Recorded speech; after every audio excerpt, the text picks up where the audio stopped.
നാരായണ. ഓം ഏകദന്തം മഹാകായം തപ്തകാഞ്ചനസന്നിഭം ലംബോദരം വിശാലാക്ഷം വന്ദേഹം ഗണനായകം. ഗുരുർബ്രഹ്മ ഗുരുർവിഷ്ണുർഗുരുർദേവോ മഹേശ്വര. ഗുരു സാക്ഷാൽ പരം ബ്രഹ്മ തസ്മൈ ശ്രീ ഗുരവേ നമഃ. സരസ്വതി നമസ്തുഭ്യം വരദേ കാമരൂപിണി വിദ്യാരംഭം കരിഷ്യാമി സിദ്ധിർഭവതു മേ സദാ. വേദവ്യസിതനാഥായ പരാശരസുതായ ച സുഖായ ആനന്ദരൂപായ തസ്മൈ ശ്രീവ്യാസായ തേ നമഃ. നമഃ ശിവായ ശാന്തായ ശുദ്ധായ പരമാത്മനെ സച്ചിദാനന്ദരൂപായ ശ്രീദക്ഷിണാമൂർത്തയേ നമഃ. നമോ ബ്രഹ്മണ്യദേവായ ഗോബ്രാഹ്മണഹിതായ ച ജഗദ്ധിതായ കൃഷ്ണായ ഗോവിന്ദായ നമോ നമഃ. ഓം ശിവം ശിവകരം ശാന്തം ശിവാത്മാനം ശിവോത്തമം ശിവമാർഗപ്രണേതാരം പ്രണതോസ്മി സദാശിവം. സർവമംഗളമംഗല്യേ ശിവേ സർവാർത്ഥസാധികേ ശരണ്യേ ത്രംബകേ ഗൗരീ നാരായണി നമോസ്തുതേ. നമഃ സൂര്യായ സോമായ മംഗളായ ബുധായ ച ഗുരുശുക്രശനിഭ്യശ്ച രാഹവേ കേതവേ നമഃ. ഓം ശ്രീ ഗുരുവായൂരപ്പ. സദ്ഗുരുഭ്യോ നമഃ. ഭക്തേഭ്യോ നമഃ. ശ്രീ തിരുമംഗലത്തെ ദേവരേ ശരണം. ശ്രീഹരേ. ശ്രീമദ് ഭാഗവത മഹാപുരാണം ഏകാദശസ്കന്ധം 6-ാമത്തെ അധ്യായം. അതിൽ വേദസ്തുതി അല്ലെങ്കിൽ ദേവസ്തുതി. ദേവന്മാർ ഭഗവാനെ ഈ ആലിൻ്റെ ചോട്ടിൽ പ്രഭാസ തീർത്ഥത്തിൽ ബോധപിപ്പലം ആലിൻ്റെ ചോടാണ്. അവിടെ ഇരുന്നു കൊണ്ട് ഭഗവാൻ തൻ്റെ യാത്രയ്ക്കുള്ള ഒരുക്കങ്ങൾ ചെയ്യുകയാണ്. യാത്രയ്ക്കുള്ള ഒരുക്കം തൻ്റെ ജ്ഞാനങ്ങൾ മുഴുവൻ മറ്റുള്ളവർക്ക് കൊടുക്കാൻ വേണ്ടിയിട്ട് ഉദ്ധവനെയും മൈത്രേയനെയും ഏൽപ്പിക്കാൻ വേണ്ടി തുടങ്ങുകയാണ്. അതാണ് യാത്രയ്ക്കുള്ള ഒരുക്കം. എല്ലാവരും ഇതേപോലെയാണ് യാത്രയ്ക്ക് ഒരുങ്ങുന്നത് എന്ന് ഭാഗവതം നമുക്ക് പറഞ്ഞു തരണം. അത് ഭീഷ്മപിതാമഹനായാലും മഹാത്മാക്കളൊക്കെ അങ്ങനെയാണ്. അവതാര പുരുഷന്മാരും അങ്ങനെ തന്നെയാണ്. ഒടുക്കത്തെ യാത്ര എന്നുള്ളത് താൻ സമ്പാദിച്ചത് മുഴുവൻ ദാനം ചെയ്തുകൊണ്ട് എന്നാണ്. ഇവിടെ വിദ്യാദാനമാണ് ചെയ്യുന്നത്. ഓരോരുത്തർ ഓരോന്നാണ് ദാനം ചെയ്യുക. രാജാക്കന്മാർ ചിലർ രാജ്യം ആണ് കൊടുക്കുക. എന്താ കയ്യിലുള്ള വെച്ചാൽ അതാണ് കൊടുക്കുക. സത്യവ്രതൻ എന്ന ത്രിശങ്കുവിന് അരുണൻ ഉപദേശിച്ചു കൊടുത്തത് ജ്ഞാനം ആണ്, രാജ്യമില്ലാഞ്ഞിട്ടല്ല. ആ രാജ്യത്തെ സൂക്ഷിക്കാനുള്ള ജ്ഞാനം. ജ്ഞാനിയാണ് സത്യവ്രതൻ, എന്നിട്ടും വക്രിച്ചു പോയി ആ ജ്ഞാനം. അപ്പം അതിനെ തിരുത്തുകയാണ് ഉണ്ടായത്. അങ്ങനെ ഓരോ ഉപദേശങ്ങൾക്കും വളരെ പ്രത്യേകതയുണ്ട്. അതിൻ്റെ ലക്ഷ്യങ്ങൾക്കും വ്യത്യാസങ്ങളുണ്ട്. ലോകഹിതാർത്ഥം വ്യാസൻ പറയുന്നത്, വ്യാസൻ ജനിച്ച അന്നു മുതൽ ഇപ്പോഴും വ്യാസൻ മറഞ്ഞിട്ടില്ല. ഇപ്പോഴും വ്യാസനുണ്ട്. എപ്പോഴും ജ്ഞാനത്തെ പ്രദാനം ചെയ്തുകൊണ്ടേയിരിക്കുന്നു. അതാണ് കർമ്മം. അപ്പോൾ അങ്ങനത്തെവർക്ക് ഈ ഒടുക്കം ദാനം ചെയ്യാനുള്ളത് ഈ ജ്ഞാനമാവില്ല, മറ്റെന്തെങ്കിലും. അങ്ങനെ ഓരോരുത്തരും അവരവരുടേതായിട്ടുള്ള ധർമ്മങ്ങൾ ചെയ്യുകൊണ്ടാണ് ഈ സനാതനധർമ്മം ഇങ്ങനെ നിലനിൽക്കുന്നത്. അതിനെ സ്വീകരിക്കാത്തതുകൊണ്ടാണ് അതിനെ നിഷേധിക്കുന്നത്. അത് ശരിയല്ല എന്ന് പറയുന്നത്. ഇത് ശരിയല്ല എന്ന് പറയുന്ന അതേ ആളുകൾ തന്നെ മറ്റ് ചിലത് ശരി എന്ന് പറയണു. അപ്പോൾ അത് അതിലേറെ അബദ്ധമായി. യഥാർത്ഥത്തിൽ നമ്മൾ കുട്ടിക്കാലത്ത് തന്നെ ഇതിനെ സ്വീകരിക്കാനുള്ള സംവിധാനങ്ങൾ ചെയ്തു കൊടുക്കണം. ഓരോരുത്തർക്കും സമൂഹത്തിൻ്റെ ബാധ്യതയാണ്. എല്ലാ അച്ഛനമ്മമാർക്കും അത് ചെയ്യാൻ സാധിച്ചു എന്ന് വരില്ല. അപ്പോൾ അതിന് അവസരം കിട്ടുന്നതിനെ വിനിയോഗിക്കുക തന്നെ വേണം. ഇവിടെ പരിഭ്രമിച്ച് അക്കാദമിക് എഡ്യൂക്കേഷൻ മാത്രം വിദ്യ നേടിയാലല്ലേ ജോലി കിട്ടൂ. അങ്ങനെയല്ല അതിനെ കണക്കാക്കേണ്ടത്. ഈ മത്സരം അത് നല്ലോണം പഠിക്കും, നല്ല മാർക്കുമുണ്ട്. പക്ഷേ ജോലി ഒന്നും പഠിക്കില്ല, കുരുത്തക്കേടും കാട്ടി നടക്കുകയാണ്. എന്നിട്ടും ജോലി കിട്ടണു. സ്വാധീനങ്ങൾ പലതാ. ഒന്നുകിൽ ധനമാവാം, അല്ലെങ്കിൽ അധികാരമാവാം, അല്ലെങ്കിൽ സ്വാധീനമാവാം. വിധാതാവ് എന്താണ് ഓരോരുത്തർക്ക് വിധിച്ചിരിക്കുന്നത് വെച്ചാൽ അതിനെ അവർ സ്വീകരിച്ചോളും. കമ്പൽ ചെയ്യണ്ട. നമ്മൾ ഈ കമ്പൽ ചെയ്യുമ്പോഴാണ് ഈ മത്സരമൊക്കെ വരുന്നത്. എല്ലാ ദിക്കിലും മത്സരമാണ്. എന്തിനാ ഇങ്ങനെ മത്സരിക്കണമെന്ന് ചോദിച്ചാൽ ശരിയാ. നിർമത്സരാണാം സദാം എന്ന് പ്രത്യേകം ഭാഗവതത്തിൽ ആദ്യത്തെ ശ്ലോകത്തിൽ തന്നെ പറഞ്ഞിട്ടുണ്ട്. അപ്പോൾ മത്സരം വേണ്ട, ആരോടും മത്സരം വേണ്ട. എന്തിനാ മത്സരിക്കണമെന്ന് അറിയോ?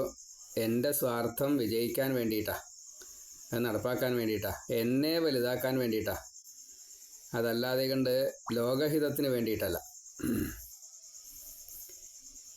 എന്നാൽ ഈ മഹാഋഷികൾ, അവതാര പുരുഷന്മാർ, അവരൊക്കെ ഏതെങ്കിലും തരത്തിൽ ഒരു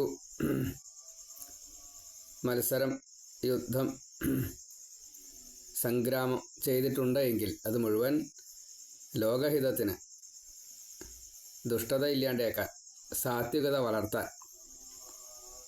നമുക്കറിയാം മെക്കട്ടേറ്റം എന്ന് വല്ലാത്തൊരു പ്രശ്നമാണ്. അപ്പം അങ്ങനെയൊന്നും സംഭവിക്കാതിരിക്കാൻ നമ്മളെല്ലാവരും ശ്രദ്ധിക്കണം. അതെല്ലാം ചെയ്തതായിട്ടുള്ള ഭഗവാന്റെ യാത്ര അതറിഞ്ഞതുകൊണ്ടാണ് ബ്രഹ്മാവ് തൊട്ടുള്ള എല്ലാവരും ഇവിടെ വന്നിട്ട് ഭഗവാനെ സ്തുതിച്ചത്. അവിടെ ബ്രഹ്മാവ്, പ്രജാപതികൾ, ശിവൻ, ഭൂതഗണങ്ങൾ, ഇന്ദ്രൻ, മരുത്തുക്കൾ, അഗ്നികൾ, അഷ്ടദിക്പാലകർ, ദേവന്മാർ, 12 ആദിത്യന്മാർ, അഷ്ടവസുക്കൾ, അശ്വിനി ദേവകൾ, ഋഭുക്കൾ, ഏകാദശരുദ്രന്മാർ, വിശ്വദേവകൾ, സാധ്യന്മാർ, സിദ്ധന്മാർ, ഗന്ധർവന്മാർ, പിതൃക്കൾ, അപ്സരസ്, നാഗന്മാർ, ചാരണന്മാർ, യക്ഷന്മാർ, വിദ്യാധരന്മാർ, കിന്നരന്മാർ, സകല ദേവകളും, 33 കോടി ദേവകളും, 66 കോടി ഭൂതഗണങ്ങളും, ഋഷികളും, എല്ലാവരും ഭക്തന്മാരെല്ലാവരും കൂടിയിട്ട് ഭഗവാന്റെ അടുത്ത് എത്തി. രൂപികളായിട്ടാവാം, അരൂപികളായിട്ടാവാം, ഭഗവാന്റെ ചുറ്റുപുറവും എല്ലാവരും നിന്നു. വേദമായാലും ശരി, ഈ സൂര്യചന്ദ്രാദി നക്ഷത്രാദി ഊർധ്വഗോളങ്ങളായാലും ശരി, ഊർധ്വലോകത്തിലെ ഗോളങ്ങളായാലും ശരി, എല്ലാവരും അവിടെ വന്നു രൂപം സ്വീകരിച്ചുകൊണ്ട് ഭഗവാനെ സ്തുതിക്കുകയാണ്. എന്തൊരു ദിവ്യരൂപമാണ്, അത് കണ്ടിട്ട് മതിയാവണില്ല. വീണ്ടും വീണ്ടും കാണണം. ഇനി കാണാൻ പറ്റില്ലല്ലോ, ഭഗവാൻ യാത്രയാവുകയാണ്. കണ്ടു, നോക്കി നിന്നു. ഇന്ദ്രൻ ഈ അപ്സരസ്സുകൾ കോർത്തിണക്കിയതായിട്ടുള്ള പാരിജാത പൂക്കളെ കൊണ്ടുണ്ടാക്കിയ സ്വർഗത്തിലെ ആ പൂക്കൾ, അത് കോർത്ത് ഉള്ള മാല, അത് ഭഗവാനെ ചാർത്തി. എല്ലാവരും കൂടി തൊഴുതു, നമസ്കരിച്ചു, സ്തുതിച്ചു. എന്തൊക്കെ പ്രദക്ഷിണം ചെയ്യുക, നമസ്കരിക്കുക തുടങ്ങിയുള്ള കാര്യങ്ങൾ ചെയ്യേണ്ടതുണ്ടല്ലോ, അത് എത്രയാണെന്ന് വെച്ചാൽ അതിൻ്റെ മാക്സിമത്തിൽ കണക്കാക്കിയാൽ മതി, അത്രയേ ഉള്ളൂ. ഭഗവാനെ, ഞങ്ങൾ അങ്ങയെ സർവാത്മന ആശ്രയിക്കുന്നു. അനന്യ ശരണാഗതി, അതാണ്. അവിടെ പോയി ദേവന്മാർക്ക് യാതൊന്നും ഇനി കാര്യം സാധിക്കാനില്ല. ഇവർക്ക് പറയാൻ അറിയാത്തതാണോ ഒരു പക്ഷേ ഉദ്ധവൻ പറഞ്ഞത് എന്നതാണ് സംശയം. ഭഗവാനെ, അങ്ങ് പോകരുത്, ഭാഗവതത്തിലേക്ക് മറയും ഭഗവാൻ. ഈ വാക്ക് കേട്ടിട്ടാണ്. എല്ലാവരും മുക്തിക്ക് അങ്ങയെ ആശ്രയിക്കുന്നു, ഞങ്ങളും മുക്തിക്ക് വേണ്ടിയിട്ട് ആഗ്രഹിക്കുന്നു. സൃഷ്ടിയാദി ലീലകൾ അങ്ങാണ് ചെയ്യണത്, അവതാരങ്ങൾ അങ്ങ് ചെയ്യുന്നു. സ്വേച്ഛോപാത്ത വപുവാണ്, അങ്ങയ്ക്ക് ഒന്നിനോട് ബന്ധമില്ല. സച്ചിദാനന്ദം സ്വയമേവ അനുഭവിക്കുന്നു ആത്മാരാമനായിട്ട്. എന്നിട്ട് പ്രവൃത്തികളൊക്കെ ചെയ്യണു എന്ന് കാണിക്കുന്നു, സാക്ഷിയായിട്ട് നിൽക്കണു. അവതാര ലീലകൾ ആരാണോ ശ്രദ്ധിക്കുന്നത്, കേൾക്കുന്നത്, പറയുന്നത്, പഠിക്കുന്നത്, മറ്റുള്ളവർക്ക് അത് ഉപദേശിച്ചു കൊടുക്കുന്നത്, അതിൻ്റെ താത്വിക വശങ്ങളെല്ലാം ഉപദേശിച്ചു കൊടുക്കുന്നത്, അവർക്കൊക്കെ മനഃശുദ്ധി നേടാം. ആ ജീവജാലങ്ങളൊക്കെ മുക്തി നേടും. എല്ലാം പഠിച്ചതായിട്ടുള്ള ജ്ഞാനികളും ഭഗവാനെ, ശ്രീകൃഷ്ണ സ്വരൂപത്തെ, ശ്രീകൃഷ്ണ ലീലകളെ പ്രത്യേകമായിട്ട് പഠിക്കുന്നു. ശ്രീകൃഷ്ണൻ്റെ അവതാര സമയത്ത് തന്നെ ഗർഗ മഹർഷി അവിടെ നിന്നും ഇവിടെ വന്നത് ഈ ശ്രീകൃഷ്ണനെ പഠിക്കാൻ വേണ്ടിയിട്ടാണ്. അവിടെ ഇരുന്നാൽ കാണാനിട്ടല്ല, നേരിട്ട് കാണണം വിചാരിച്ച് ഇങ്ങോട്ട് വന്നതാണ്. ഗോപികൾക്ക് കിട്ടിയത് പോരാ, പാണ്ഡവർക്ക് കുന്തിക്ക് കിട്ടിയത് പോരാ. അങ്ങനെയാണ് കൃഷ്ണനെ നമ്മളെപ്പോഴും ഇനിയും ഇനിയും കിട്ടണമെന്ന് തോന്നും. അത്ര അങ്ങനെയാണ് കൃഷ്ണൻ്റെ ലീല. ആ മഹായോഗികൾ വാസുദേവനെയായിട്ടും സംഘർഷണയായിട്ടും പ്രദ്യുമ്നനെയായിട്ടും അനിരുദ്ധനെയായിട്ടും അവരവരുടെ ഭാവത്തിൽ ഈശ്വരനെ കണ്ടുകൊണ്ട് മനോബുദ്ധി അഹങ്കാര ചിത്തങ്ങളുടെ ശുദ്ധിയെ നേടുന്നു. ഞങ്ങൾക്കും അത് തരണേ. മഹായോഗികൾ അതിനു വേണ്ടിയിട്ടാണ് അത് ചെയ്യണത്. അപ്പോൾ ഭക്തിയില്ലാത്ത ദേവകൾ പറയാണ് ഞങ്ങൾക്കും അത് തരണേ. യാഗങ്ങളിൽ ആർക്ക് എന്ത് സമർപ്പിച്ചാലും അത് ഞങ്ങളാണ് സ്വീകരിക്കുക വെച്ചാൽ അങ്ങനെയാണല്ലോ. ഈ ദേവന്മാർക്ക് കൊടുക്കുമ്പോൾ ദേവന്മാർ സ്വീകരിക്കും. അതുവഴി അത് ഭഗവാങ്കലാണ് എത്തിച്ചേരുന്നത്.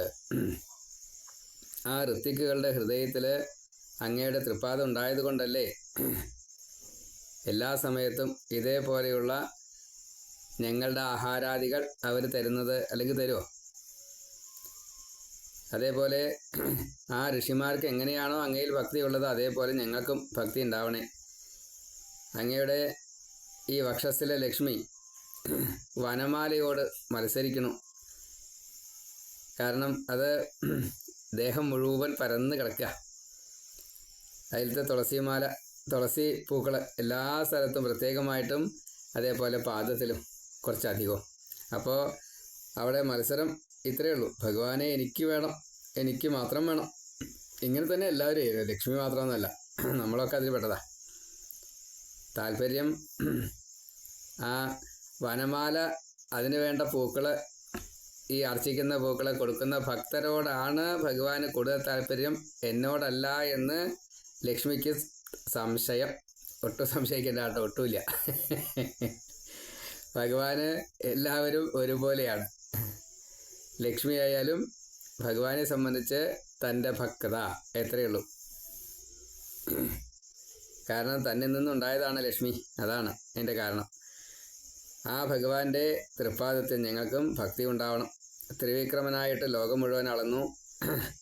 ആ രണ്ടാമത്തെ അടി അത് സത്യലോകത്തിൽ വന്നപ്പോൾ ബ്രഹ്മാവ് ആ പാദം കഴുകി ഗംഗയായി 14 ലോകം ശുദ്ധമാക്കി ഈ പാദതീർത്ഥം കൊണ്ട്. അങ്ങനെയുള്ള ആ പാദതീർത്ഥം അസുരന്മാരെ പോലും സുരന്മാരാക്കിയിട്ട് തീർക്കണു. സത്തുക്കൾക്ക് സ്വർഗം, അതേപോലെ ദുഷ്ടന്മാർക്ക് നരകത്തെ കൊടുത്തുകൊണ്ട് ശിക്ഷിച്ച് നേരെയാക്കി വീണ്ടും സ്വർഗത്തിലേക്ക് എത്തിക്കുന്ന ഭഗവാനെ രക്ഷിക്കണേ. ബ്രഹ്മാവ് മുതൽ എല്ലാവരും അങ്ങയുടെ സേവകന്മാരാണ്, ഭൃത്യന്മാരാണ്. അങ്ങ് കാലസ്വരൂപിയാണ്. പഞ്ചഭൂതം, മനസ്സ്, അഹം, ഈ 7 ആവരണം, അത് പ്രകൃതി, മഹത്ത്, അഹം, പഞ്ചഭൂതം എന്ന ഈ, അല്ലെങ്കിൽ പഞ്ചതന്മാത്രകൾ എന്ന ഈ ആവരണം, അത് ആവരണമായും വിക്ഷേപണമായും മായാനാഥനായിട്ടുള്ള ഭഗവാനെ അങ്ങ് ഈ പ്രകൃതി തത്വങ്ങളിലേക്ക് ത്രിഗുണം ചേർത്തത് കൊണ്ടല്ലേ ഇങ്ങനെ നാനാത്വം കണ്ടത്. ദേവന്മാരും അസുരന്മാരും അങ്ങേക്ക് സമന്മാരാണല്ലോ. അതുകൊണ്ടല്ലേ ബലിയെ ഇങ്ങനെ അനുഗ്രഹിച്ചത്, പ്രഹ്ലാദനെ ഇങ്ങനെ അനുഗ്രഹിച്ചത്. അവരിൽ നിന്ന് ഞങ്ങൾക്ക് യാതൊരു ദ്രോഹവും ഉണ്ടായിട്ടില്ല. അഥവാ ദ്രോഹിച്ചിട്ടുണ്ടെങ്കിൽ അതിനെ ഭഗവാൻ തിരുത്തിയിട്ടുമുണ്ട്. അപ്പം അതുകൊണ്ട് അങ്ങയുടെ ഓരോ ഇച്ഛയും അങ്ങ് നടപ്പാക്കുന്നത്, അതിന് അങ്ങയ്ക്ക് പ്രത്യേകമായിട്ട് ഈ പ്രവൃത്തി ചെയ്യുക എന്ന ഭാവമൊന്നുമില്ല. ആ പുരികത്തിൻ്റെ ഒരു ചലനം അത്രയേ ഉള്ളൂ. അതേപോലെ അനുഗ്രഹിക്കുക എന്നത്, ദുഃഖത്തെ തീർക്കുക എന്നത്, മായപ്പുഞ്ചിരി കാണിച്ച ദുഃഖത്തെ തീർത്തു. കഷ്ടതകളെ തീർക്കുന്നത് കാരുണ്യ നോട്ടം കൊണ്ടൊന്ന് നോക്കിയാൽ ആയുസ് കൊടുക്കാനും ആയുസ് എടുക്കാനും ഭഗവാന് പ്രയാസമില്ല. 16,108 പത്നിമാരും ഭഗവാനെ സ്വന്തമാക്കാൻ വേണ്ടിയിട്ട് ശ്രമിച്ചു. അവർക്ക് സ്വന്തമായിട്ട് ഭഗവാനെ കിട്ടി എന്നല്ലാണ്ട് ഭഗവാൻ അവരുടെ സ്വന്തമായില്ല. അപ്പോൾ സാക്ഷിയായിട്ട് മാറി നിൽക്കുന്ന, രാസക്രീഡ ചെയ്യുന്നതായിട്ടുള്ള ഭഗവാനെ, അങ്ങയുടെ ഈ ഒരു ബ്രഹ്മഭാവം, പരിപൂർണ തമത്വം ഇനി മറ്റൊരവതാരത്തിൽ കാണില്ലല്ലോ, ഇതുവരെ ഒരു അവതാരത്തിലും കണ്ടിട്ടില്ലല്ലോ. ഈ കഥാതീർത്ഥവും ഈ ഗംഗാതീർത്ഥവും എല്ലാ ജീവികളെയും ഒരേപോലെ ശുദ്ധമാക്കി തീർക്കുന്നു. അതുകൊണ്ട് ഞങ്ങൾക്കും അതിനുള്ള ഭാഗ്യം തരണേ. ഇപ്പോൾ ദേവന്മാർക്ക് സ്വതേ ആ ഭാഗ്യം ഇല്ല. നമുക്ക് ഈ ഭാഗ്യം ഉണ്ടായിട്ട് നമ്മളായിട്ട് വിനിയോഗിക്കണമില്ല. നമ്മൾ പൊങ്ങച്ചത്തിൽ ഇരിക്കുന്നു, കാട്ടിക്കൂട്ടലുകളിൽ ഇരിക്കുന്നു. യഥാർത്ഥത്തിൽ അത് വായിക്കുമ്പോൾ ഉണ്ടാവുന്ന അനുഭൂതി അറിയുന്ന ഭാഷയിൽ തന്നെ വായിക്കണം. സംസ്കൃതം വായിച്ചാൽ ഫലമില്ല എന്നല്ല പറയണത്, അതിൻ്റെ ഫലം വേറെയാണ്. സംസ്കൃതം പഠിച്ചിട്ടാണ് വായിക്കേണ്ടത്, അപ്പോൾ നല്ലോണം അനുഭവം ഉണ്ടാവും. അതായത് സനകാദികളുടെ ഭാഗവതം വായന കഴിഞ്ഞപ്പോൾ ശ്രീശുഖബ്രഹ്മർഷി വന്നിട്ട് അവിടെ ഭാവാഭിനയത്തെ നടത്തി എന്ന് പ്രത്യേകം പറയുന്നുണ്ട്. ആ ഭാവാഭിനയം കണ്ടുകൊണ്ട്, അതുവരെ ഈ 7 ദിവസം സനകാദികളാണ് ഭാഗവതം വായിച്ചത്, നാരദനാണ് കേട്ടത്. അപ്പം ഉണ്ടാവുന്ന ഭാവം എത്രയാ? സദാസമയത്തും ഹരിശരണം എന്നാണ്. തീവ്ര വൈരാഗികളാണ് ജനിച്ച സമയം മുതൽ. അതിൻ്റെ 100 ഇരട്ടി ഫലം ഈ ഭാവാഭിനയം കൊണ്ട് ആ ശ്രീശുഖബ്രഹ്മർഷി നിമിഷ നേരം കൊണ്ട് ജനങ്ങളുടെ ഉള്ളിലേക്ക്, ഭക്തന്മാരുടെ ഉള്ളിലേക്ക് ഭഗവാനെ അങ്ങോട്ട് പ്രവേശിപ്പിച്ചു, പ്രതിഷ്ഠിപ്പിച്ചു. അതാണ് ഉത്തമ വക്താവായിട്ട് ശ്രീശുഖബ്രഹ്മർഷി മാറാനുള്ള കാരണം അതാ. അപ്പം ശരിക്കും അറിയണം, മനസ്സിലാവണം. മറ്റു നമുക്കെന്താ മനസ്സിലാവുക? അക്ഷരങ്ങളിലൂടെ പോകാനേ പറ്റുന്നുള്ളൂ. അതിൻ്റെ വാച്യാർത്ഥം എടുക്കാൻ പോലും സാധിക്കുന്നില്ല. അപ്പോൾ വാച്യാർത്ഥം കിട്ടും, ഗൂഢാർത്ഥം കിട്ടും. ഒരു ശ്ലോകം നമ്മൾ വായിക്കുമ്പോൾ എത്രയോ അർത്ഥങ്ങൾ അതിലുണ്ട്. അത് ചിലത് കുറച്ചധികം അർത്ഥങ്ങളുണ്ടാവും, ചിലത് വാച്യാർത്ഥം മാത്രമേ ഉണ്ടാവുള്ളൂ. അക്ഷരങ്ങളുടെ അർത്ഥം കഴിഞ്ഞ ഏതോ പ്രഭാഷണത്തിൽ ദുർഗാം ദേവിയും ശരണമഹം പ്രപദ്യേ എന്ന് തന്നെ ഞാൻ പറയണ്ടായി.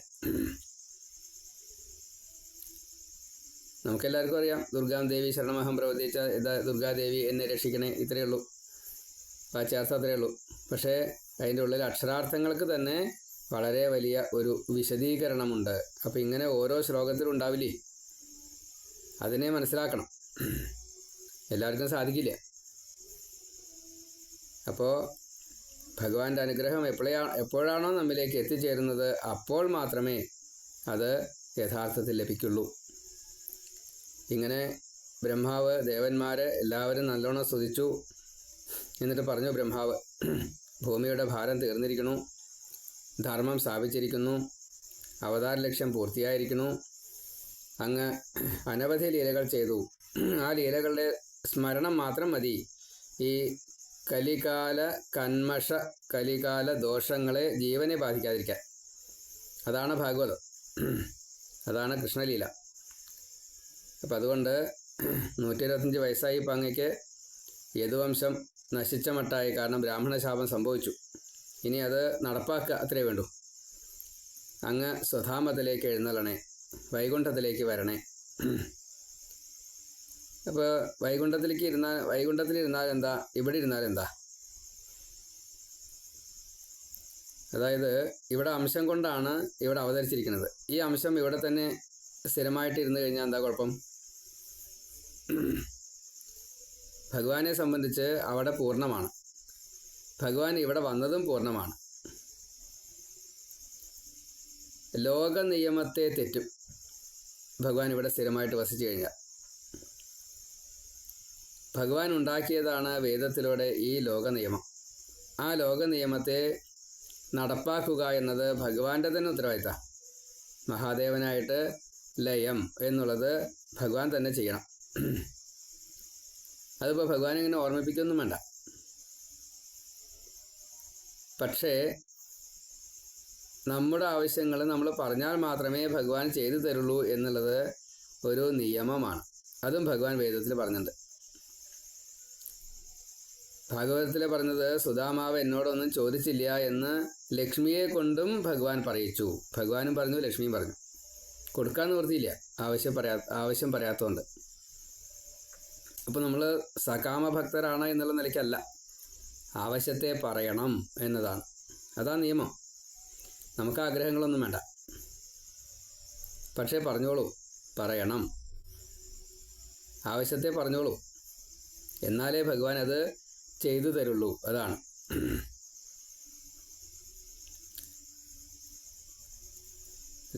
സ്വിച്ച് ഇട്ടാലേ ഓണാക്കിയാലാണ് ലൈറ്റ് കത്തുള്ളൂ, ഫാൻ തിരിയുള്ളൂ. ഫാനും ഉണ്ട്, ലൈറ്റും ഉണ്ട്, സ്വിച്ചും ഉണ്ട്, മറ്റേ കറണ്ടും ഉണ്ട്. നമ്മളത് ചെയ്തില്ലാച്ചാൽ, ആഹാരം മുമ്പിൽ വെച്ചിട്ടുണ്ട്, നമ്മൾ കഴിച്ചില്ലാച്ചാൽ അതാണ്. കാരണം കർമ്മസ്വരൂപിയാണ് ഭഗവാൻ. ഈ ആവശ്യം പറയലൊരു കർമ്മമാണ്. ആ കർമ്മത്തെ പൂർത്തീകരിക്കാതെ കണ്ട് ഫലം എങ്ങനെയാണ് കിട്ടുക? അതുകൊണ്ടാണ് ബ്രഹ്മാവ് ഇവിടെ പറഞ്ഞത്, അങ്ങോട്ട് വരൂ. ഇങ്ങനെ ലോകഹിതത്തിന് വേണ്ടിയിട്ട് വരാം എന്ന് പറഞ്ഞു. എൻ്റെ വാക്കിനെ മാനിച്ചുകൊണ്ട് അങ്ങ് അവതാരം സ്വീകരിച്ചു. ചെയ്യേണ്ടതൊക്കെ ചെയ്തു തീർത്തു, പൂർത്തിയായി. ഇനി അങ്ങ് മടങ്ങി വരൂ. അപ്പോൾ ശ്രീകൃഷ്ണൻ പറഞ്ഞു, അങ്ങ് പറഞ്ഞതൊക്കെ ശരിയാണ്.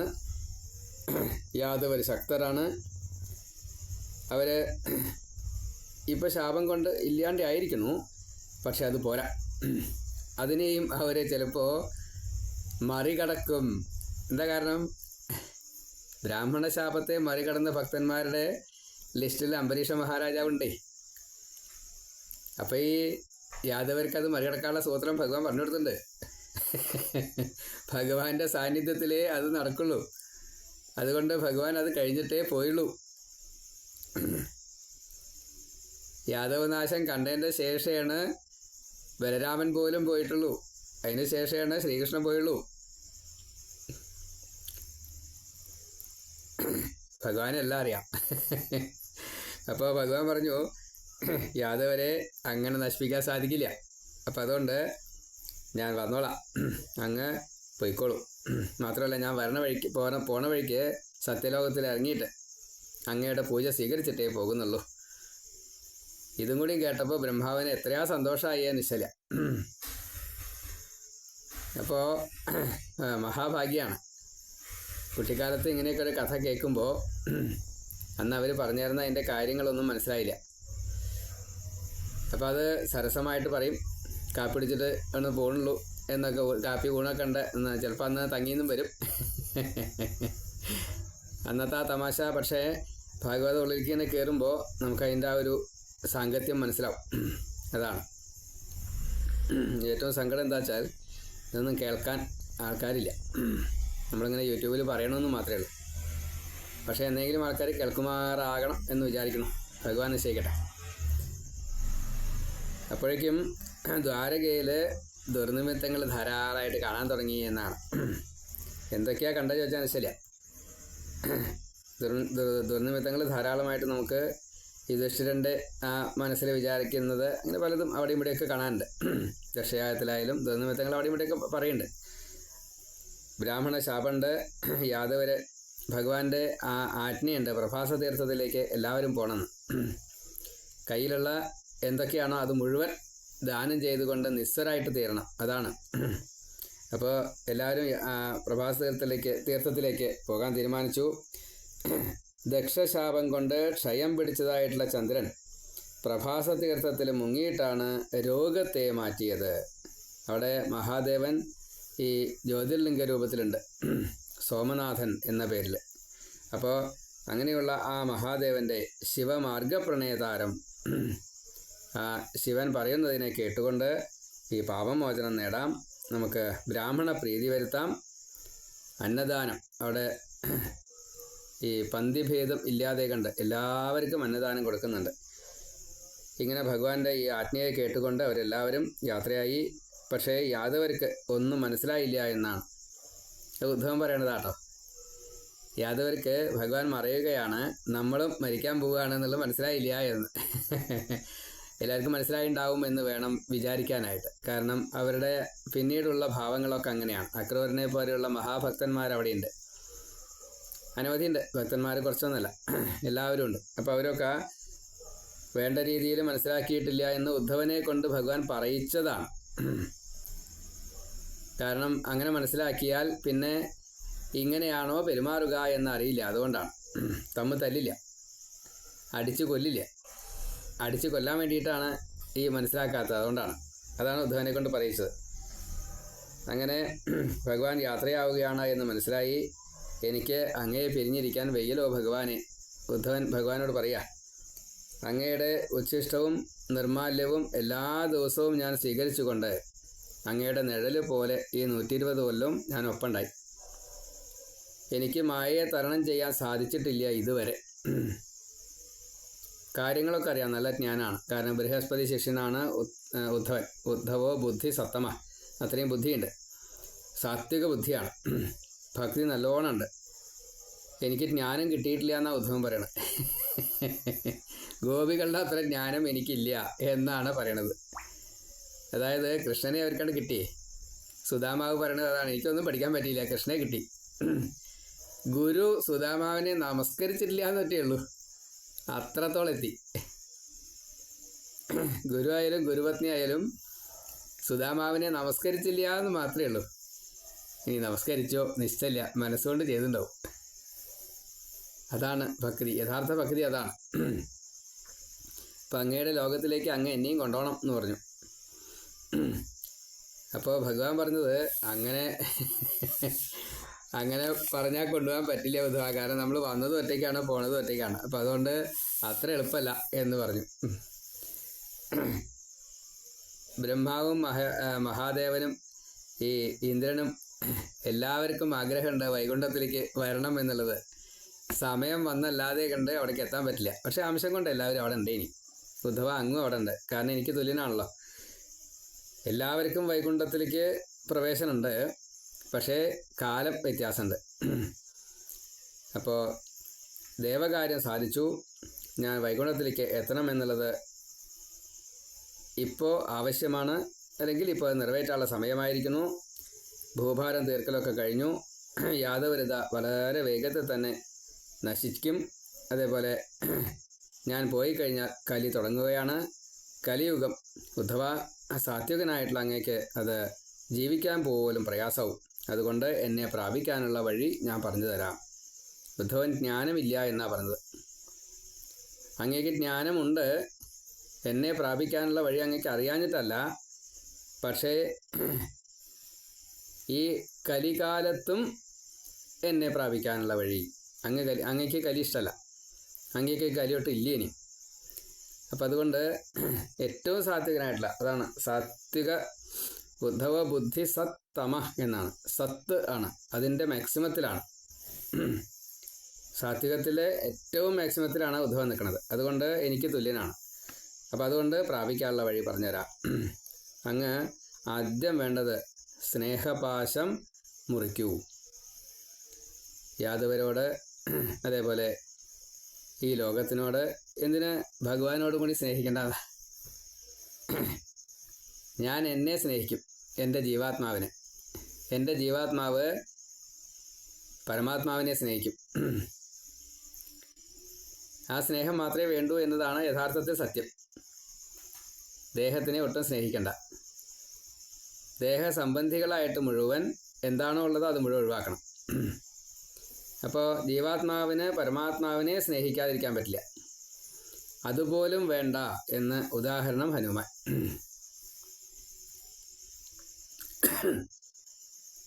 ഇവിടെ ഉദ്ധവന് താല്പര്യമില്ലാഞ്ഞിട്ടും ഉദ്ധവനെ ഇവിടെ ഇരുത്തുകയും ചെയ്തു, ഹനുമാനെ പോലെ.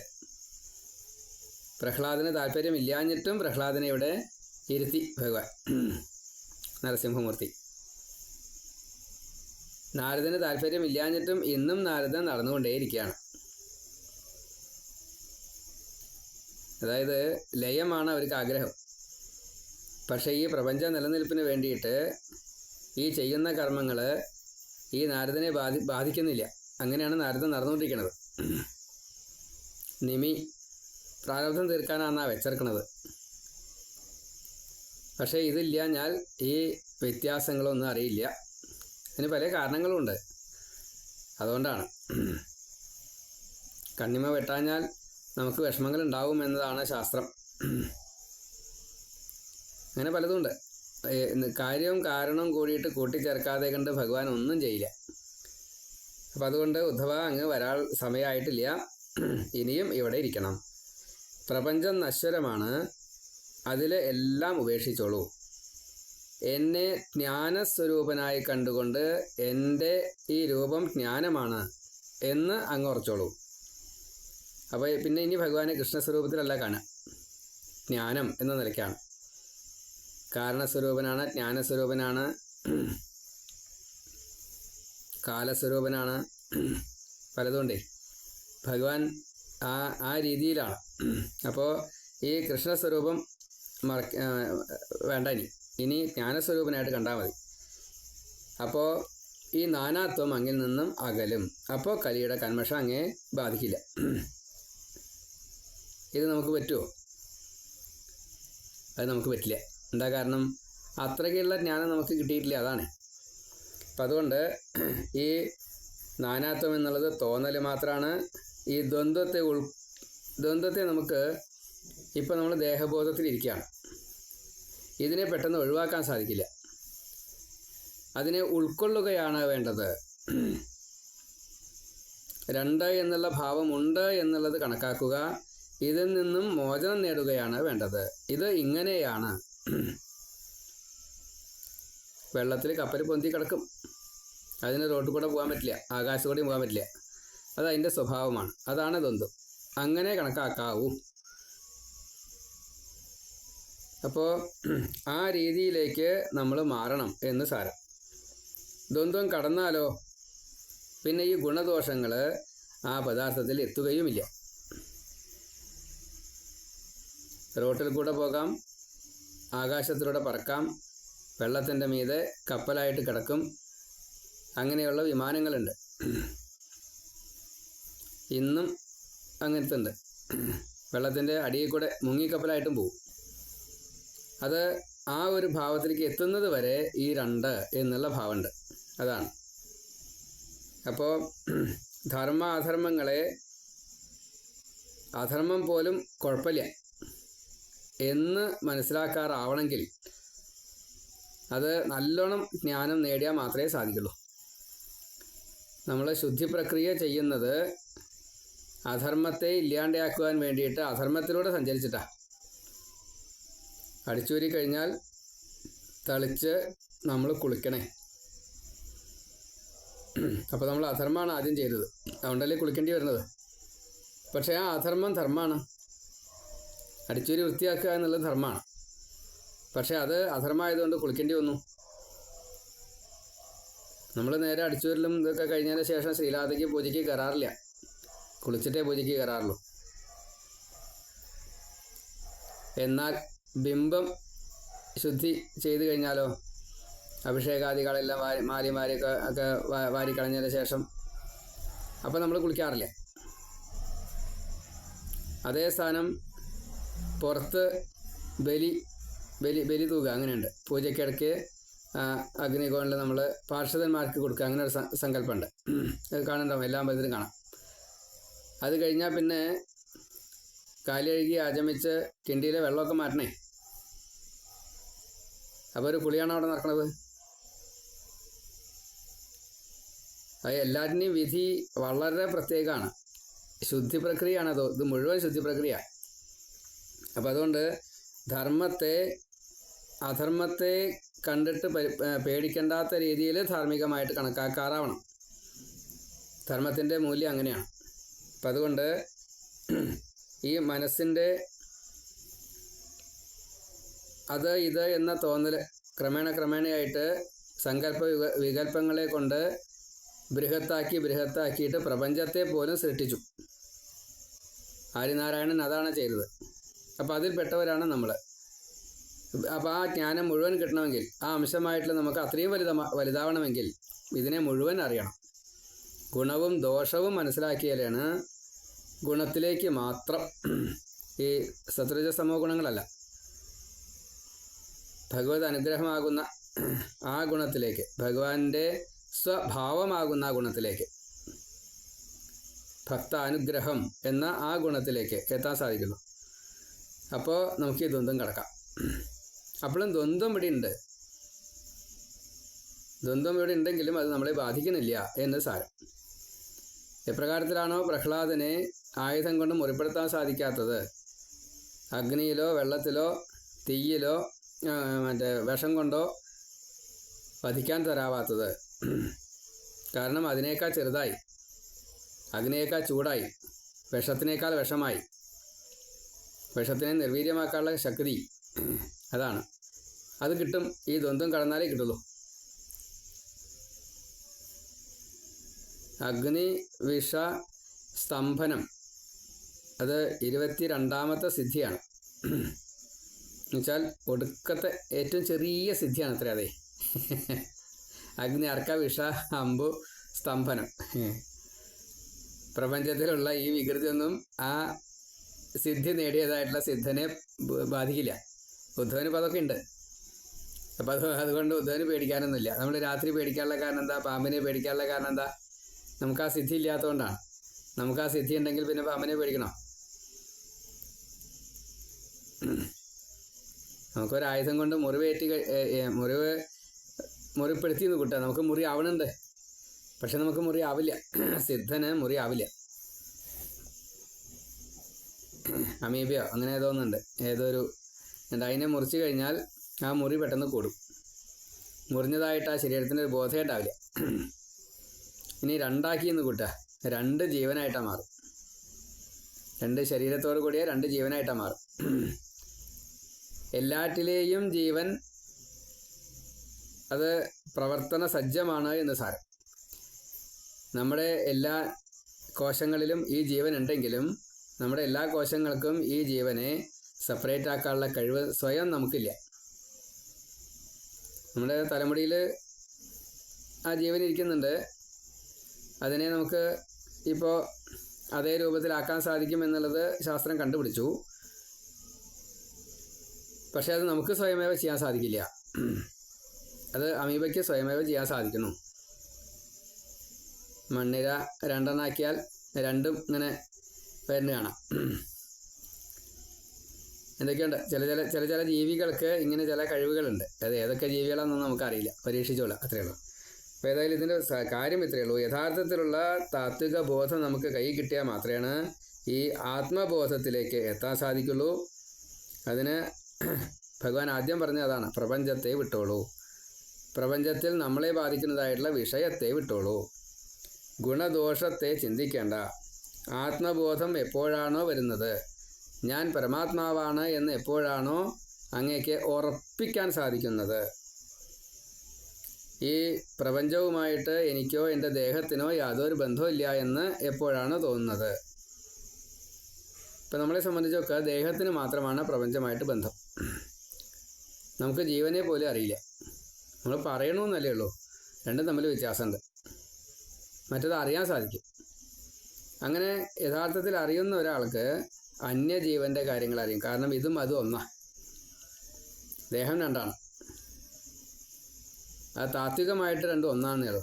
2 പക്ഷെ ജീവൻ അങ്ങനെയല്ല. ജീവൻ ഇതും അതും ഒന്നാണ്. അപ്പോൾ അന്യജീവൻ്റെ ഈ